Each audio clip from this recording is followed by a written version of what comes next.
السلام عليكم، مرحبا بكم في قناه مطبخ بسيط مع الشيف كيما. اليوم غادي نقدم معكم واحد المسمنات بعجين اللي كيجي رائع وتيجيو مقرمشين صراحه الله ورائعين. كنتمنى انكم تتابعوا معايا الفيديو. بالنسبه لهاد المسمنات هادو غادي نديرهم على شكل لي سيغار، صراحه تيجيو زوينين. العجين ماشي نقول لكم راه رائع اكثر، حيت تيجيو مقرمشين بحال ورقه البصيره. كنتمنى انكم تتابعوا معايا الفيديو. ندوزو لطريقه التحضير والمقادير ديال هاد الوصفه هادي. بالنسبه غادي نحتاج العجين، غادي نحتاج واحد نص كيلو ديال الدقيق الفرص، ما يعادل واحد 5 ديال الكيسان بهذا الكاس هذا باش عبرت الكاس ديال العنبه على هذا القياس هذا. غادي نحتاج صفر بيضه اختياري ماشي اجباري زعما ديروها ضروري في العجينه. انا هي حيت ليها البياض باش ما يضيعش غادي نديرو في العجينه. نتوما بغيتو ديروه لكم الاختيار، ما بغيتوش ديروه لكم الاختيار. عندي صفر بيضه، عفوا بياض بيضه. عندي واحد راس المعلقه ديال الخميره ديال سميتو ديال الخبز. الا متوفره لكم ديال الحلويات يمكن لكم تضيفوها، ما متوفرش ضيفوا هذه بحال.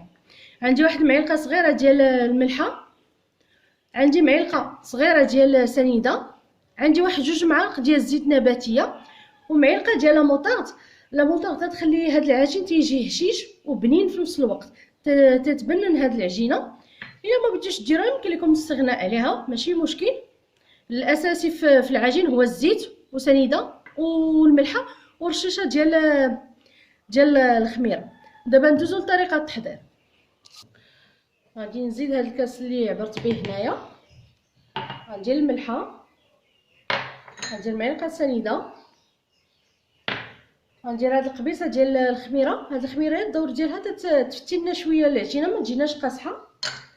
غندير صفر بيضه، عفوا بيضان اللي ضربني صح ليا. عندي هنا 2 معالق ديال الزيت نباتيه، معلقه ديال الخردل اولا لا موطارد، كل واحد كي تيسمي.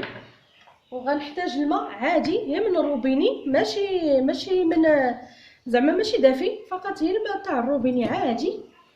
وغادي نبدا نجمع هاد العجينه، وما غادي نحتاج ندلكها لا والو، فقط هي غادي نجمعها وغنلبسها في بلاستيكه ونخليها ترتاح. الا بغيتو تعجنوها ليله كامله يعني تبات ليله كامله لكم الاختيار، تعجنوها وخليوها تدير ترتاح ليله كامله. ما بغيتوش خليها واحد ساعه حتى ساعتين، قد ما ارتاحت قد ما تعطينا العجين اللي زوينه. صافي غادي نجمع دابا هاد. غنحتاج واحد الكاس يعني ما غاديش نحتاج بزاف. دائما تنقول لكم بناء على حسب الخليط ديال الدقيق واش تيشرب ولا لا. غنجمعها ونرجع معكم. بالنسبه للعجين صافي هي جمعتها دلكتها واحد المده ديال 10 دقائق. بالنسبه الا غادي تبيتوها ليله كامله ما تحتاجوش انكم تدلكوها، فقط تجمعوها خليوها ترتاح على خاطرها. غادي ندهنها بشويه ديال الزيت وغادي نلبسها بلاستيكه وغنخليها ترتاح واحد المده ديال ساعتين. دابا غادي ندوز نوجد معكم الحشوه باش تبرد ليا منين نبغي نعمرها. وبالنسبه للماء دخلت ليا كاس ديال العنبه، يعني هذا الكاس هذا بحالو دخلت ليا كاس وشويه، يعني واحد 2 معالق بحال هكاك. هادشي اللي دخلت ليا ديال الماء. انا غادي ندهنها بواحد شويه ديال الزيت وغنلبس لها بلاستيكه وغنخليها ترتاح. وندوز دابا نوجد معكم الحشوه. دابا غادي ندوزو للحشوه. بالنسبه للحشوه اش غادي نحتاج ليها، عندي هنا واحد 2 بصلات كبار، ممكن ديروا حتى 3 حتى 4 على حسب الكميه ديال الحشوه نتوما اللي بغيتو. قرطها على هذا الشكل هكا رقيقه. عندي هنا 2 بصلات كبار. عندي هنا الكفته اللي تنطحنها انا راسي في الدار. تنشد الصدر ديال الدجاج وتنطحنو، تندير معاه واحد بصيله وتنزيد ليه معلقه ديال لا موطارد باش تفتيه تيجي رطب. بلاصه ندير ليه الشحمه ولا شي حاجه تندير ليه سميتو بصيله وهذا لا موطارد. بالنسبه للعطريه اللي غندير فيه غادي نحتاج واحد المعلقه ديال لا موطارد كبيره، غادي نحتاج واحد نص معلقه ديال الهريسه، وغنحتاج واحد 2 معالق الزيت نباتيه غنديرهم هنا نيت 2 معالق كبار. ونصبه شويه ديال الزيتون. بالنسبه اللي بغى يزيد اضافه ديال الشامبينيون ممكن تزيدوه، تيجي زوين في هذه الحشوه، حيت هذه الحشوه صراحه الله بسيطه ولكن لذيذه، تجي بنينه صراحه الله. ها نتوما غادي ندير واحد الكميه ديال الزيتون هذا اللي تيكون بلا عظم. وغادي نحتاج بالنسبه للعطريه، غادي نحتاج ليها العطريه ديال الكفته، غادي نحتاج واحد نص معلقه ديال البزار، نص معلقه ديال السكينجبير، نص معلقه شويه عامره ديال التحميره، عندي نص معلقه ديال الملحه، والعطريه ديال الكفته تكون شويه معلقه تكون وافيه.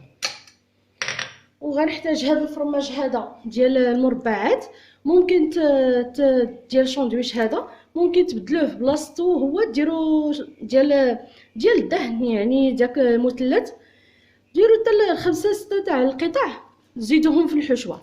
هادو غادي نخليهم حتى للاخر. صافي دابا غادي ندير البصله والكفته يتشحروا، وغادي ندير لهم التوابل صافي، ونرجع معكم ان شاء الله في الشكل النهائي ديال هذا الحشوه هذه باش نطبقوا المسكنات ديال لي سيغار. صافي دابا بعد ما تشحرات ليا البصله غادي نزيد عليها هاد الصدر ديال الدجاج اللي طحنت، غادي نزيدو هنا.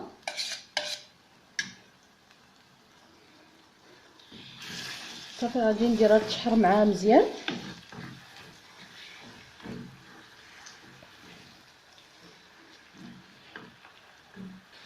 دابا غندير التوابل اللي ذكرت معكم.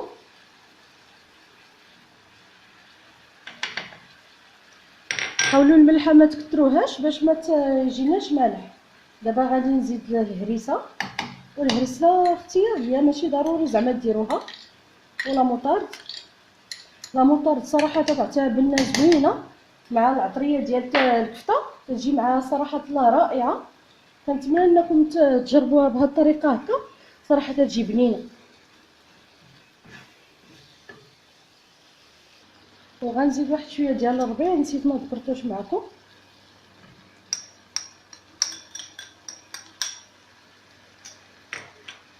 وغندير الزيتون.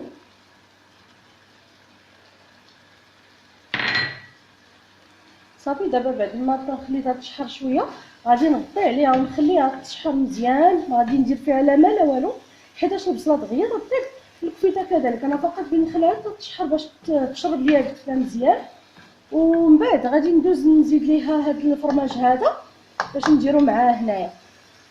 هذه صراحه الله هذه اسرع حشوه ممكن توجدي، وفي هذا الاثناء ممكن تزيدوا الشامبينيون، ممكن تزيدوا الشعريه الصينيه الا بغيتوها تزيدوها، لكم الاختيار، يمكن لكم تضيفوها صراحه تجي رائعه. وانتم بالنسبه للحشوه ها هي، حيتاش انا بديت في المسيمنات. المهم ها هي الحشوه كما شفتوا تجي معلكه، تجي لذيذه صراحه الله. غنحتاج واحد شويه ديال الزبده. انا هنا ذوبت واحد 2 معالق ديال الزبده، ما عامرينش بزاف، ذوبتهم ما خليتهمش حتى ولات ما، هي فقط ضربها الصاد وحيدتها بغيتها تبقى بحال البوماده. بالنسبه للزبده اللي درت انا درت ديال البواطه، الا متوفره لكم ديال الطرق كان احسن، انا ما لقيتهاش درت هذه ديال البواطه. درت واحد 2 معالق كما ذكرت معكم. وغنحتاج واحد شويه ديال الزيت نباتيه. دابا غادي ندوز نورق معكم واحد المسيمنه، حيتاش كما قلت لكم انا بديت ما التليفون ما باش يصور ليا، شد معايا العكس هاد اليابات. بسم الله. غادي نبدا نسرحها وتشوفوا العجينه كي تتولي مرتاحه، كي تديروا ليها تتمشي معاكم. نتمنى يكون تيبان لكم واضح مزيان بحال هكا. غادي نستمر حتى نسرحها مزيان كما شفتوا راني ورقتها مزيان على هذا الشكل هكا. وغنجيب الزبده وغادي ندير ليها بحال هكا، غادي ندهنها فيها مزيان. ضروري هذا سميتو العجينه ديالكم تورقوها مزيان فوق سطح العمل على هذا الشكل باش تجي رقيقه. وغنحتاج موس او لا قطعه ديال البيتزا الا متوفره عندكم، هي المهم يكون الموس ماضي بحال هكا. غنقطعهم على شكل مثلث، كل مثلث غادي نعمرو.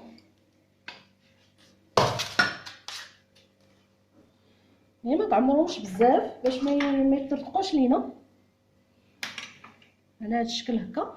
وغنجيب القطعه الاولى غادي نديرها من هنا والجهه الاخرى هكا، ونحاول هادو نسرحوهم مزيان باش يديروا باش يعطيونا داك الشكل ديال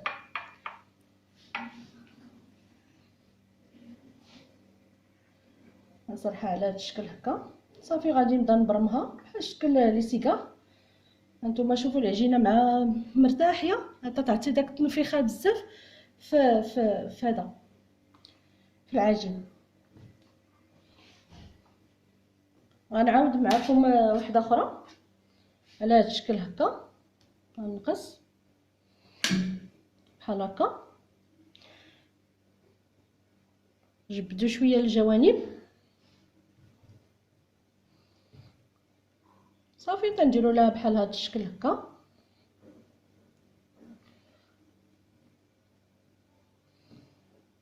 كما شفتوا تجي على هذا الشكل هكا. كما شفتوا معايا انايا بديت فيهم. دابا هادو صافي غادي نشعل الفران نخليه يسخن على خاطرو. اين فوا يسخن ليا مزيان غادي نقص الفران واحد شويه ونديرهم يديروا، يعني خليوه يكون مجهد في الاول، يكون مجهدين يبداو تيتشمعوا. نقصوا شويه الفران باش يتورقوا لنا على خاطرهم ويطيبوا باش يطيبوا من الداخل ومن برا. وحاجه اخرى غادي ندهنها غندهنوهم بصفار البيض مع شويه ديال الحليب من الفوق. ولا شفتوا شي وحده هكا دايره فيها التنفيخه شدوا هي نفتحها وتكوها باش تهبط ديك التنفيخه. صافي دابا غادي نديرهم في الفران يطيبوا ونلتقاو حنا ان شاء الله في الشكل النهائي.